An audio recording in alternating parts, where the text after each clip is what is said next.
Bonjour à tous, je vais vous montrer aujourd'hui comment vous pouvez utiliser cet outil pour gérer beaucoup plus facilement vos doublons et vos lignes vides. Alors pour commencer, l'installation ne prend que quelques secondes. Vous copiez le code qui est en dessous de la vidéo. Je vous rassure tout de suite, vous n'avez pas besoin de le comprendre pour l'utiliser. Et vous vous arrêtez à End Sub et copier. Une fois que ça c'est fait, vous ouvrez votre fichier avec la base de données où vous avez envie de rechercher vos doublons ou vos lignes vides. Vous cliquez ensuite sur Alt F11 pour ouvrir l'éditeur. Ensuite, dans cette zone-là, un clic droit, insertion, module, et vous collez le code là-dedans. Voilà, si vous n'avez pas trop l'habitude de ce genre de choses, vérifiez juste que votre code commence bien par sub et finisse par end sub.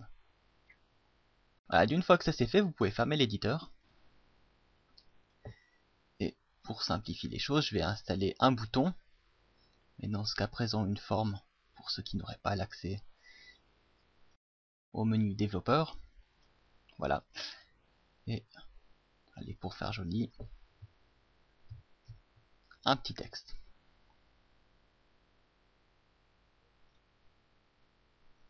Alors maintenant, la dernière chose à faire, c'est d'associer la macro à votre bouton. C'est très simple, vous cliquez sur affecter une macro, doublon et ligne vide, et OK.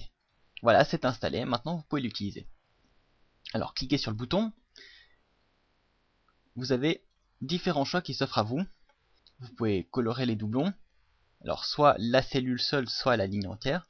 Vous pouvez choisir d'effacer les doublons, mais en laissant la ligne vide, ou supprimer les doublons, mais à ce moment-là, la ligne entière est supprimée. Et vous pouvez enfin supprimer les lignes vides. Alors, je vais maintenant utiliser chacune de ces actions pour vous montrer un peu comment ça se passe. Je vais commencer par créer des doublons, sinon je ne pourrais pas vous montrer grand-chose. Alors, je vais créer ici un doublon, et allez, ici. Donc vous voyez que là, vous avez deux fois la même donnée, deux fois la même donnée. Alors, le numéro de l'action qui m'intéresse, je vais commencer par le 1, c'est-à-dire colorer les doublons, OK. Et ensuite, on me demande la lettre de la colonne où les doublons doivent être recherchés. Donc ici, ça va être la colonne B, donc celle-ci.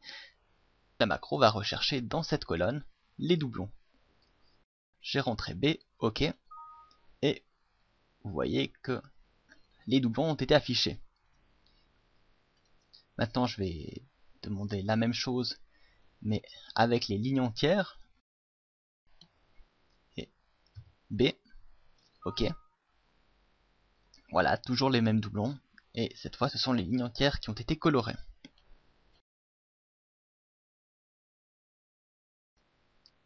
Voilà. Si vous avez par exemple deux blocs dans votre base de données, je vais réutiliser la même action et pour la même colonne. Vous voyez que les lignes vides ne sont pas comptabilisées comme des doublons. Maintenant, si je veux effacer les doublons 3 et toujours la colonne B, OK. Donc, vous voyez que la première ligne est restée et le doublon a ensuite été supprimé. Voilà, je vais supprimer la couleur de fond. Avant de tester l'action 4, je vais tester l'action 5, c'est-à-dire supprimer les lignes vides. Voilà, je peux mettre la colonne C, peu importe. Et les lignes sont supprimées.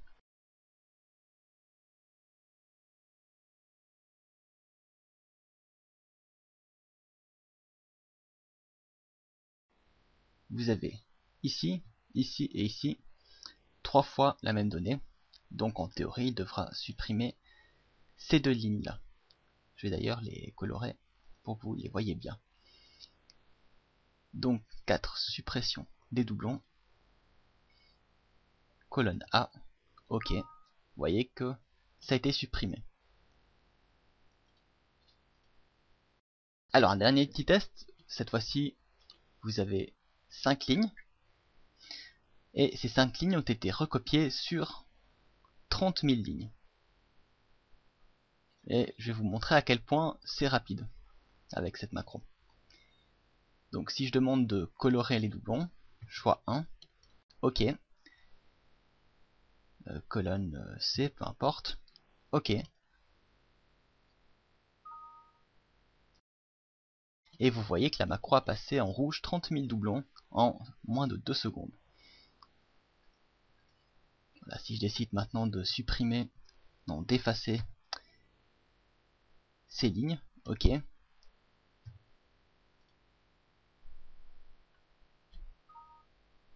Voilà.